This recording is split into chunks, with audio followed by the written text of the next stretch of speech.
కులగణనతో కాంగ్రెస్ ప్రభుత్వం బీసీలకు అన్యాయం చేస్తోందన్నారు కేంద్ర మంత్రి కిషన్ రెడ్డి. హిందూ బీసీలు, ముస్లిం బీసీలు అని ఏ చట్టంలో ఉందంటూ ఆయన ప్రశ్నించారు. ఇది పూర్తిగా రాజ్యాంగ విరుద్ధమని అన్నారు కిషన్ రెడ్డి. ముస్లింలు కూడా కలిపి బీసీలకు తీవ్ర అన్యాయం చేస్తున్నారన్నారు. అసలు కులగణన జరిపిన విధానమే సరిగా లేదన్నారు కిషన్ రెడ్డి.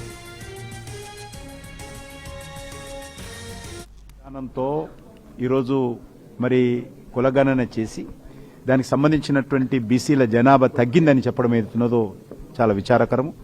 ఈరోజు 50% కంటే మించి ఇళ్లలోకి వీళ్ళు వెళ్ళలేదు, సర్వే చేయలేదు, ఏదో మరి తూతూ మంత్రంగా చేశారు.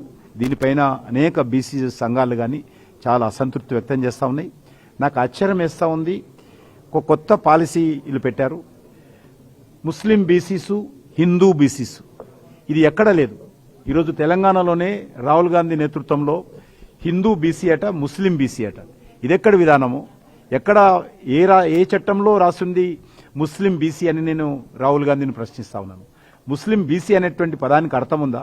కాబట్టి ఈ రకంగా ప్రజలను మతం పేరు మీద రెచ్చగొట్టి ఈరోజు బీసీలకు ఇప్పటికే వాళ్ళకు న్యాయం కావాలని కోరుతుంటే బీసీలకు అన్యాయం చేసే విధంగా ముస్లింస్ అందరినీ తెచ్చి బీసీలలో కలపడం ఏదైతుందో ఇది బీసీ వ్యతిరేక విధానము.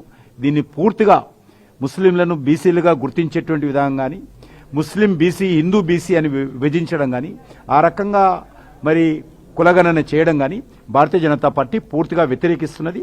ఇది ఎట్టి పరిస్థితుల్లో ఇది బీసీలకు న్యాయం చేసేటువంటి విధానం కాదు, బీసీలకు అన్యాయం చేసేటువంటి విధానం.